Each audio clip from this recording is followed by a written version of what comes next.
today. This is by Magda. You may have noticed the display here at front, a very curious and interesting display, especially when we're thinking about code. Fermented or fermenting cabbages. This is also going to be the topic of a conversation for Magda's presentation.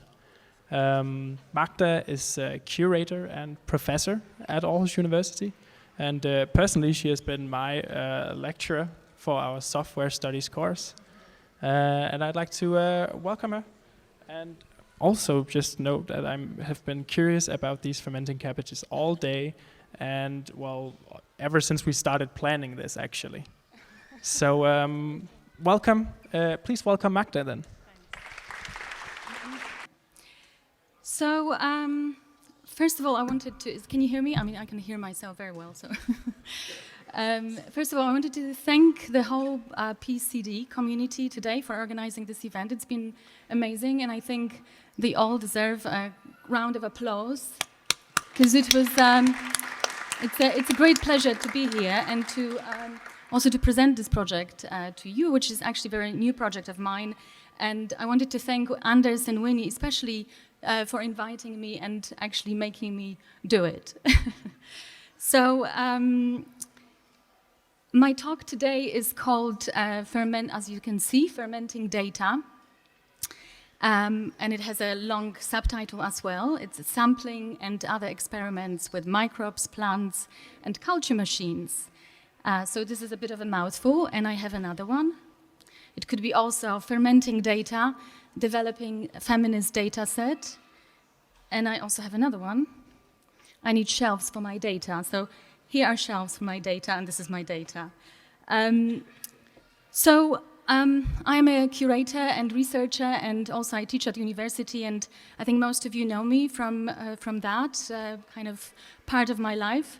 And in my research, I investigate software cultures and also how culture becomes digital through process of digitization, which, as you know well, is a process of structuring analog data as numbers and storing it as numerical text composed of discrete parts. And this is actually cited from a text that in software studies we read only just last week. So I hope some of you remember still. It's from there.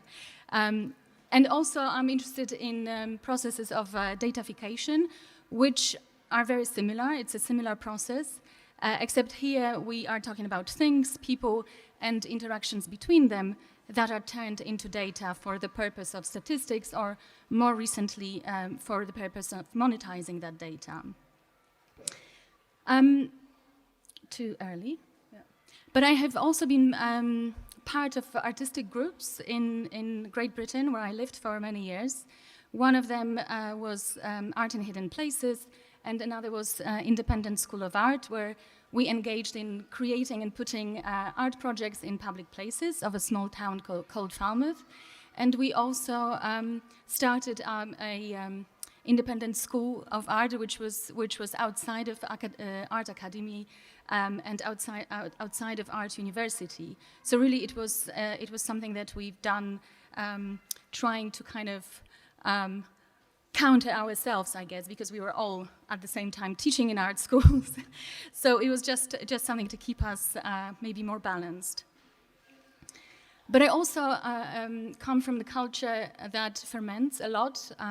I come from Poland, so sauerkraut is a staple there. So it's part of my DNA, I think, and I guess it's part of my cultural heritage. I have to keep on doing it. I guess in Denmark, maybe you just have to keep on doing hygge, and I just have to ferment. But I also hear that a lot of people ferment here too, so hopefully you might join this project as well, because what I am actually doing today with this presentation is launching this project and opening it to you and to those of you who want to get involved and get engaged. So I guess I should start with this title, Fermenting Data, right? Like, why Fermenting Data? And I really like this title because like already so many people asked me, like, what? Like, what do you mean? What is fermenting data? How do you do it? And so on. So it's already done a lot of work, and hopefully we'll do some more. And And also my daughter, actually, when I told her about this project, she basically looked at me rather suspiciously and said, "What are you going to put hard drives in brine, Mum?" And I think this is quite an interesting way of thinking about it, and I think also worth exploring at some point in this project. So if you want to put some hard drives in brine, please join me. Especially that actually there is a very long history of putting things in jars, right? And submerging them in different solutions. So I don't know how visible it is, but some of you, if you Google that, if you Google this specimens in jars, you might see a similar image results or different. So if some of you might remember, maybe there are still at schools those shelves with jars and different specimens in them, and science classrooms and at schools and in universities especially, they were very proud of the specimens that they had. And of course there is a certain history to this that links to early developments in practices, developing scientific practices, right? So people going out and bringing specimens from different places and putting them in jars for preservation. So this is a development of first practices that later we started to classify and call science. That's connected to sort of 18th, 19th century time, and that's the time when also we started to come up with this idea of science museums and science societies and similar places which kind of institutionalize these practices. So if such practices can be part of science, then obviously fermenting data could be too. So this is my proposition. I am doing some science, and we can do it together.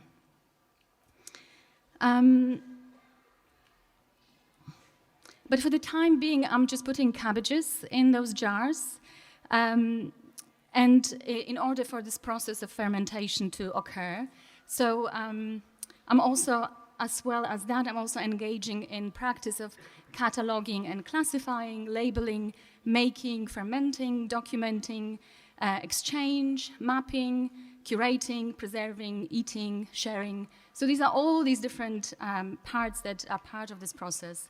And as well as kind of being about putting things in jars for preservation, I also put them in those folders in order to keep track of this research somehow.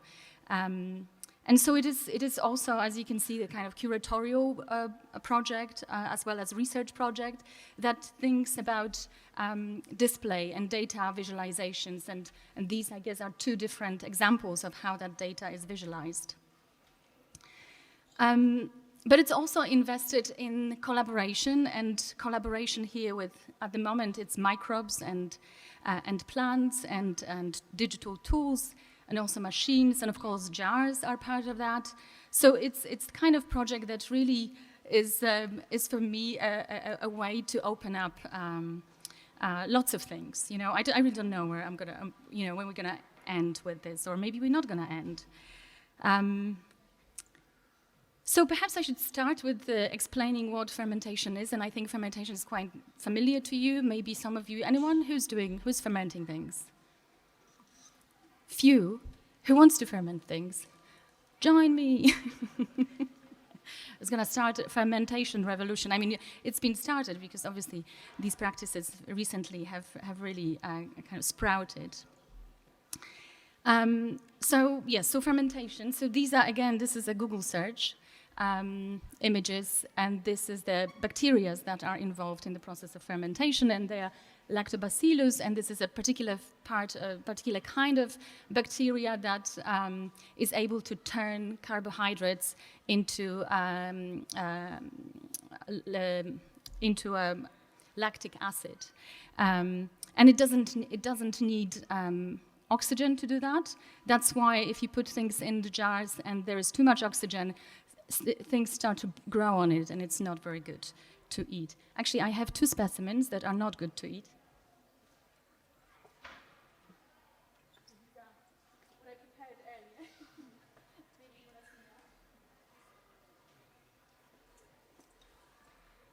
because, of course, well, we can ferment plants, but we can also use fermentation to use for sourdough bread, for beer, and obviously a number of other things. But of course, fermentation is a process of metabolism, and composting is another form of, well, not fermenting, but turning one matter into another matter. And what you see in these little jars, which maybe shouldn't be open, it's one is an apple that is like collapsing in itself, and this one is a tangerine that turned into this interesting specimen that we can look at it later. Basically, it's fermenting is you can also think about it as a bacteria's poo. It's quite a nice way to remembering what's happening there. But fermentation is, of course, about food preservation. It's a particular practice. It's a homemade practice, DIY way of storing food, of preserving food, of processing food. And in northern countries in particular, it was a very much part of the kind of way of storing food in order to keep the vitamins or access to vitamins available in long northern winters. That's definitely what we were doing in Poland, and I was one of those kids that did have to go into a big basin full of cabbage and step on it for a few days while my parents were grating cabbages. So as you can see, I just can't escape that practice. But also very different practices of fermenting cabbage or fermenting any vegetables exist across the world, and it's a practice that started thousands of years. Obviously, bacteria have been with us for much longer than that, before we were around. So it's a really interesting also way of kind of interacting and living life together, and perhaps thinking about kind of also data otherwise. As I said, there has been a revival of fermentation. There are craft beers. I'm sure you've tried some of those. There are artisanal cheeses that are also a result of fermentation. So it is very much in our culture. It is culture, literally, for me, it's a really helpful and down-to-earth way of thinking about data, which quite often is something that we are finding difficult to actually access or conceptualize. So this project is about creating knowledge of fermentation through practice. It's about collaborating as well. It's about observing these practices. It's about becoming part of data cultures. It's about and it's about data, and data really is at the core of this. And as much as it is at the core of our daily contemporary interactions in our lives, data is an image, data is a text, it's a social media output, it's a number of interactions that we have engaged in every day. It's behind, of course, search engines optimization, and it's in many other processes that somehow push this contemporary culture of ours. And indeed, it's this common form that can refer to and index any possible cultural, natural phenomena. So this project, Fermenting Data, is a feminist intervention in that field of struggle that is data and related practices. It is a hack into data cultures that are overwhelmingly usually about what we consider big data, surveillance, and AI. And so it is a project about creating data cultures that is not about big data and AI, or it's about thinking data otherwise. So I was very happy to hear your presentation, Gabriele, which I felt, oh my God, it's wonderful start, and I felt like it would be a wonderful finish with this presentation. So thanks for that, and thanks for curating this so well. And many of you are familiar with hacking as this process of turning something into something that it wasn't designed for. So hacking is about kind of going against the design. It's about kind of playing with the design. It's about experimenting and pushing things a little bit differently. And in this project, hacking is also kind of could be used as and could be considered as this other way of using data, and also engaging more in an activist way with data, intervening and generating, creating models of data creation that introduce that maybe don't introduce bias in a different way. So another thing, I'm still talking about kind of fermenting data because and what that means, because as I said, this is the first time that I'm presenting this project, and so there's loads of other things that I want to talk about, but I feel that perhaps it's quite nice to kind of stay with this. What is this fermenting data? And I also think about it as a kind of combinatorial method where digital data cultures and cultures of collecting data sets and creating data in microbial cultures come together in this process of fermentation and in the process of labeling and in the process of jarring and in the process of kind of keeping track of how long you let it ferment and so on. In order really to unpack and engage with this process of, okay, so when we talk about data creation, what do we mean, right? So actually in this case, we mean these things. We mean chopping cabbage and maybe also keeping a track of where that cabbage came from and what tools we're using for that, and really just going to great lengths about what and how is involved in generating this data set. So when I was talking to Anders first time about this project, I said I actually want to ferment for colors, and I think maybe it's kind of visible here. But I'm also thinking about how I can track these colors and how I can register them as data, and that's something that perhaps one of the things that we can work together on when we do a workshop in next month in March. We could also think about sound as well, sticking things in cabbages and maybe amplifying amplifying that. So there's loads of different possibilities of how we can process this data, what we can do with this data, and as well as kind of curating and keeping track of it and being on top of that, making it also a creative practice that is quite fun and something that we want to do. And it's a matter in order to be a matter out there which can be turned into another matter that we want to materialize. Terrible. Anyway, thank you very much. I think that's it. I think what I will do in a moment, I will open these jars, and you can, I don't know, probably people at the back were smelling when I was putting them in the jars, but you can also try them, and if you have your own jar, you can take some home. You can take a sample home, but the workshop is on the 22nd of March. At the Code and Share space, and I think you can register there. So I invite everyone to do it. Thank you.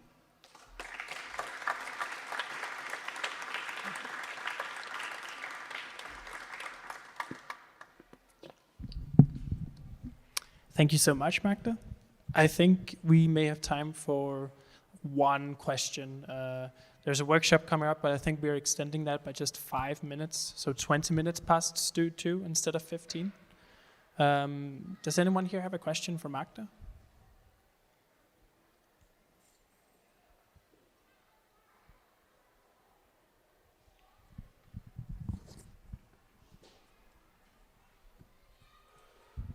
I'm not sure if you said it, but I was wondering, where do you want to exhibit this curation or whatever? I usually end up eating it. It's, as I said, it's perishable data. So, but I will. Well, one of the places that I am exhibiting it now is the library, Doc 1, and here you can see.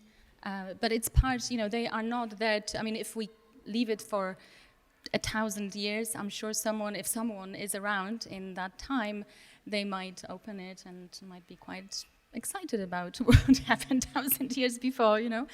But yeah, it is a perishable data. It's there to be eaten and shared and exchanged. And actually, one of the things that I hope can be done as part of this project and the workshop as well, and maybe future workshops too, is also mapping and creating a network of people who